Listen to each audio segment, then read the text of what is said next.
IPL 2025-এর আজকের 25তম ম্যাচে কে জিতবে? চেন্নাই সুপার কিংস নাকি কলকাতা নাইট রাইডার্স? তা ম্যাচের আগে ফলাফল ফাঁস।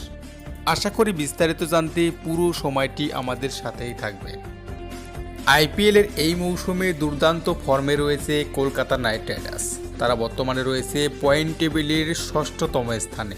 অন্যদিকে চেন্নাই সুপার কিংস তারা এই মৌসুমে পরাজয়ের মধ্য দিয়ে চলছে। তারা 5টি ম্যাচের মধ্যে 4টি ম্যাচ হেরে 1টি ম্যাচ জিতে রয়েছে পয়েন্ট টেবিলের 9তম স্থানে। এখন দেখা যাক চেন্নাই সুপার কিংস আজকে কলকাতা নাইট রাইডার্সের সঙ্গে কি করতে পারে। এইদিকে আবার আইপিএলের 25তম এই ম্যাচটিতে কোন দল জিতবে, কলকাতা নাইট রাইডার্স নাকি চেন্নাই সুপার কিংস, তা জানার জন্য ভক্তদের আগ্রহের শেষ নেই।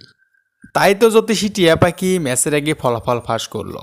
জ্যোতিষী টিয়া পাখির সামনে কলকাতা নাইট রাইডার্স বনাম চেন্নাই সুপার কিংসের পতাকা খামের মধ্যে রাখা হলে জ্যোতিষী টিয়া পাখি সেখান থেকে কলকাতা নাইট রাইডার্সের পতাকাটি তুলে তার মালিককে দেয়। এখান থেকেই ধারণা করা হচ্ছে আজকের এই 25তম আইপিএল ম্যাচটিতে কলকাতা নাইট রাইডার্সই জিতবে। তো দর্শক, আপনাদের কাছে কি মনে হচ্ছে, জ্যোতিষী টিয়া পাখির মতামত কি সত্যি হবে? তা অবশ্যই কমেন্ট বক্সে কমেন্ট করে জানাবেন। ধন্যবাদ।